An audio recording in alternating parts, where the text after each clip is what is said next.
Hey guys, what's up? Today we're gonna go over the bench press for beginners, how to perform the bench press technique-wise, how to program for it, little warm-up tips along the way, things I wish I knew when I first started out. So I just wanted to make this video and go over some of the topics that I cover for my own clients. So the main thing you wanna do is a lot of people think, oh, the bench press, I'll just go hop on the bench press right when I walk into the gym. Always make sure you warm up before you start. Hop on a piece of cardio equipment for 3 to 5 minutes just to get the blood flow going, then maybe do some arm circles, some wrist stretches, things of that nature. Then what you could do is hop over and grab a band, unless you bring one for yourself at the gym. And all you're gonna do is do band pull-aparts. So the way I position it, I'll find a good grip on the band where it keeps tension on the band the whole time. A lot of people hold it and it's like this. Keep tension on the band. Stand straight up, arms locked. You're just gonna pull the band apart until it hits your chest. And you're just gonna do a set or two of 10 to 15 reps. Next thing you do, grab the band, wrap it around, put it along your shoulder blades, and simulate like you're doing a bench press. Make sure you're doing it with a purpose and you're not being loosey-goosey kind of with it. Just act like you're keeping the tension and you're squeezing at the top. Just a nice way to kind of loosen up the body before you hop down and start doing the bench press with the barbell. The third exercise you can do with the band is tricep pull downs. Just grab a band here and just do a tricep pull down. So I usually do one set of 10 to 15 reps. And it just allows you to get more blood flow into the joints that are going to be utilized during the bench press. A lot of people skip this aspect of it, and I'll get people that walk in here all the time and they'll see the empty barbell and they're like, going to the bench press, and that's what they think. They're like, where's the weight? It's like, always start out with an empty barbell. Also, never put clips on the barbells when you're bench pressing, just for safety reasons. If you ever get stuck under the barbell, if you have clips on it, you can't tilt the barbell to the left or to the right to have the weights dump off. So quick tip, don't put clips on the barbell. Next thing we'll go over is how to set up for the bench press. I'll try to keep this quick. I don't have a video guy to edit this for me, but I'll try to keep it quick for you. Main setup, sit on the bench, feet planted onto the floor. There's a few positions you can put with your feet. They could be heels down or toes down. People who are shorter or have back issues, you can put your feet up on the bench or grab some bumper plates if you have them, and then increase the height here of the floor where your feet might be. Sometimes when people bench press and they lay down here, they feel a little twinge in their back if they have a previous back injury. So just something to be aware of if you're benching and you feel that discomfort in your low back. So once you're set up here, there's knurling here that starts. So you line your thumb up, fully extend your thumb. That's where your hand placement is going to be at first. Power lifters, don't kill me. All you're going to do, so this isn't the end all be all. Every hand position is different. So that's kind of why I mentioned the power lifters, because they're going to go, oh, wider is a little better if you want to lift more weight.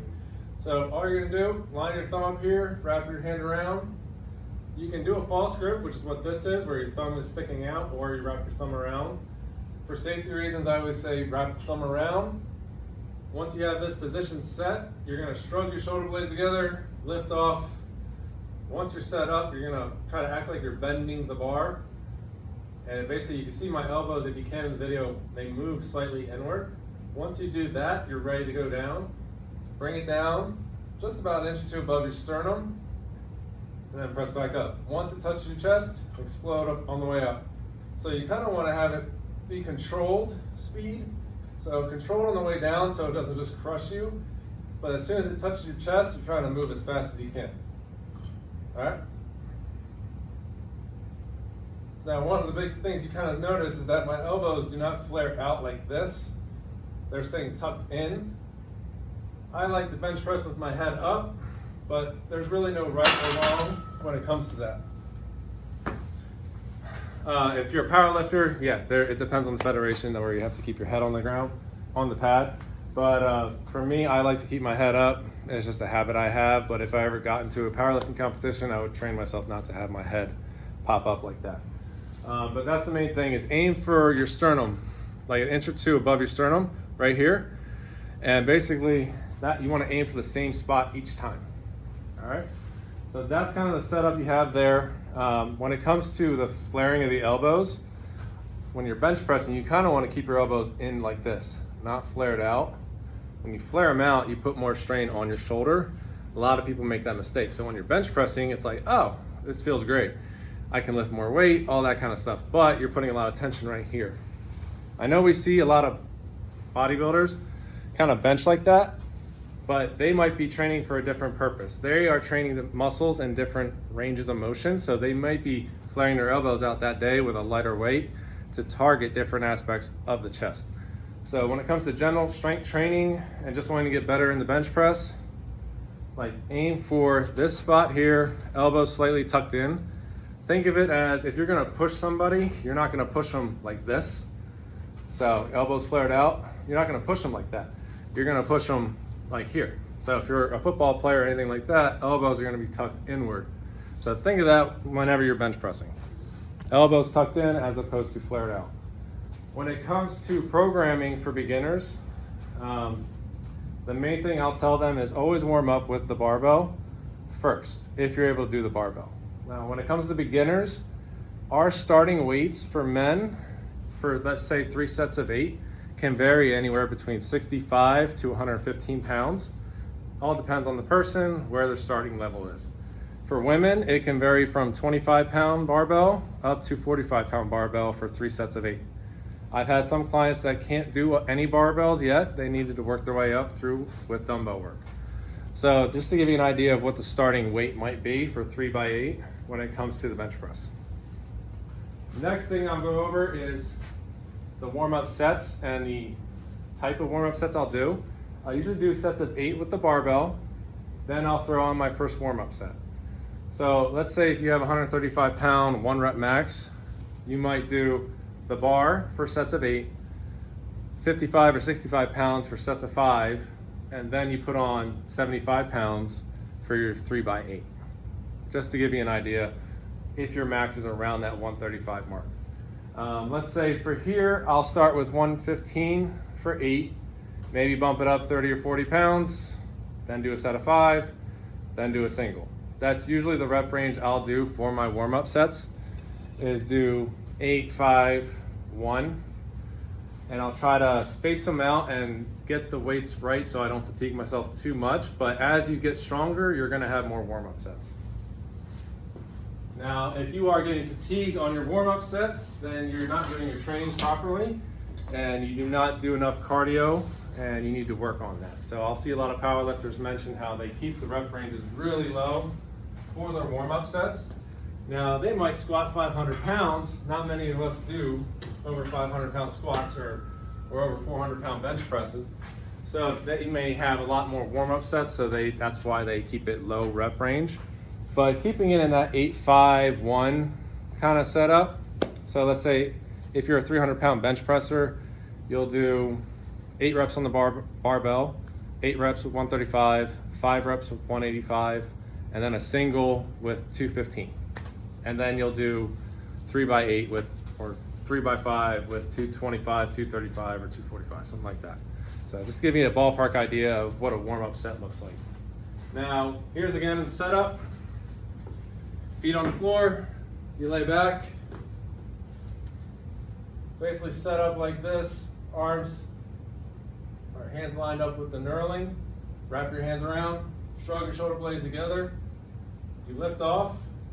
Once you're set up, bring the barbell down, keeping your elbows tucked, touch just about an inch above the sternum, and then press straight up. As you can see, I do a little tap. You don't need to drop it fully. So there's multiple ways you could do the bench press, and this is more of a tap and go method, or you could do the pause bench, where you pause for a second and then press.